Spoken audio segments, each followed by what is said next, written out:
Hi అండి. Day 9 in Uma's kitchen. ఈరోజు morning 9 అయింది కానీ ఏ ఆర్డర్స్ లేవండి. అయితే ఈరోజు ఆర్డర్స్ ఏం లేవు అనుకున్నాను. అంత లోపలికి యూఎస్ నుంచి ఒక మేడం మెసేజ్ చేసి ఫుడ్ ప్రిపేర్ చేయగలరా అని అడిగారు. మా ఫ్రెండ్స్కి పంపించాలనుకుంటున్నాను. వాళ్ళు ఎల్బీ నగర్లో ఉన్న ట్రాన్స్పోర్ట్ నేను పెట్టుకుంటాను, కొద్దిగా ఫుడ్ ప్రిపేర్ చేస్తారంటే ఎస్ మేడం చేస్తామని చెప్పి. మేడం ఏం ఫుడ్ ప్రిపేర్ చేయాలంటే కద్దు కా ఖీర్ మాత్రం కంపల్సరీగా కావాలి, 1000 ml. మిగతా అంతా మీకు ఏది ఈజీగా అయిపోద్దో అది చేసేయండి అనేసి అన్నారు. ఓకే మేడం అనేసి ఆర్డర్ తీసేసుకున్నాను. నాకు 1.5 to 2 hours టైం ఉంది. అందులో bagara rice, veg fried rice, అలాగే చికెన్ ఫ్రై, అలాగే పన్నీర్ బటర్ మసాలా చేసా, కద్దు కా ఖీర్ కూడా చేసా. ఆ మేడం పేమెంట్ చేసినప్పుడు ఎక్స్ట్రా 900 చేశారు. ఎందుకు మేడం అంటే వద్దు ఉంచండి అనేసి. నాకు వద్దు మేడం, నెక్స్ట్ టైం మీకు ఫుడ్ నచ్చితే తప్పకుండా ఆర్డర్ చేసుకోండి చాలు అని చెప్పారు. Thank you. అలానే చాలామంది కాల్ చేస్తున్నారు ఫుడ్ ఎలా స్టార్ట్ చేయాలి బిజినెస్ అనేసి. నాకు సీరియస్గా దీని గురించి పెద్ద ఐడియా లేదు. నాకు మొత్తం మా హస్బెండ్ అలాగే మా మరిది గారే చేశారు. నేను మా హస్బెండ్ అలాగే మా మరిది చాలా అంటే చాలా చూసాం యూట్యూబ్ ఛానల్స్ ఎలా ఫుడ్ లైసెన్స్ అప్లై చేయాలనేసి. చాలామంది చాలా ఈజీగా అయిపోయింది అన్నారు. మేము అలాగే చాలా వీడియోస్ చూసి అలాగనే చేసాము. బట్ మాకు ఒక 2-3 times క్వరీ పడ్డది. వాళ్ళు చెప్పినట్టే చేసిన మాకైతే 1.5 to 2 months దగ్గర పడ్డది ఫుడ్ లైసెన్స్ రావడానికి. 2 times క్వరీ పడ్డది. దానివల్ల లేట్ అయిపోయింది. లేదంటే ఎప్పుడో ఈ ఫుడ్ బిజినెస్ స్టార్ట్ చేయాలి.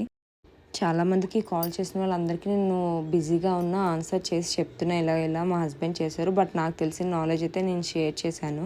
కానీ నేను వాళ్ళకి అప్పటికీ చెప్తున్నా ఇలా నా యూట్యూబ్ ఛానల్ ఉంది, అది ఫాలో అవ్వండి, ఏదో ఒక రోజు కంపల్సరీగా దీని మీద లాంగ్ వీడియో చేసి పెడతాను మా హస్బెండ్ని అడిగి అనేసి చెప్పాను. చాలా అంటే చాలా మెసేజెస్ వస్తున్నాయి, అలాగే కాల్స్ కూడా వస్తున్నాయి. తప్పకుండా మా హస్బెండ్ని అడిగేసి నేను ఒకసారి మొత్తం ఇది లాంగ్ వీడియో డీటెయిల్గా చేస్తాం. నేను మా హస్బెండ్ అలాగే మా మరిది గారు కలిసి చేస్తాం. అలానే ఫుడ్ లైసెన్స్ ఉండి క్లౌడ్ కిచెన్ స్టార్ట్ చేసినారు కూడా కాల్ చేస్తున్నారు, మేడం మీకు ఎలా ఆర్డర్స్ వస్తున్నాయి అనేసి. నాకు కూడా ఫస్ట్ 2-3 days అసలు ఆర్డర్స్ రాలేదు.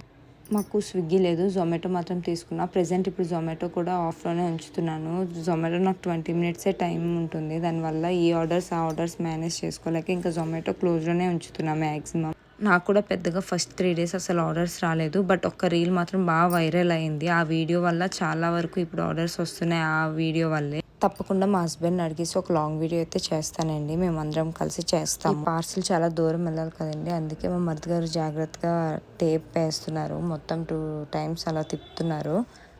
ఈయన నేను కలిసానండి ఫుడ్ బిజినెస్ స్టార్ట్ చేసాం. ఆయన కూడా చాలా హార్డ్ వర్క్ చేశారు. నేను కుకింగ్ చేస్తాను, బట్ ఆయన మొత్తం ఇన్స్టా మెసేజెస్ అలాగే వాట్సాప్ మెసేజెస్ గట్టా చూసి ఆయనే రిప్లై ఇస్తారు. ఫుడ్ ఏదైనా అడిగితే అప్పుడు నా దగ్గరికి వచ్చి చెప్తారనమాట. వదిన ఇలా అంటే నేను నా టైం బట్టి చేయగలనని చెప్తాను. మ్యాక్స్ వచ్చిన ఆర్డర్స్ అన్నీ చేస్తున్నానండి. ఏవో కొన్ని స్వీట్స్ అలాగే డ్రై ఫ్రూట్ లడ్డు స్నాక్స్ అడుగుతున్నారు, అవే చేయలేకపోతున్నాను. చాలా దూరం నుంచి కూడా చాలామంది కాల్ చేస్తున్నారు.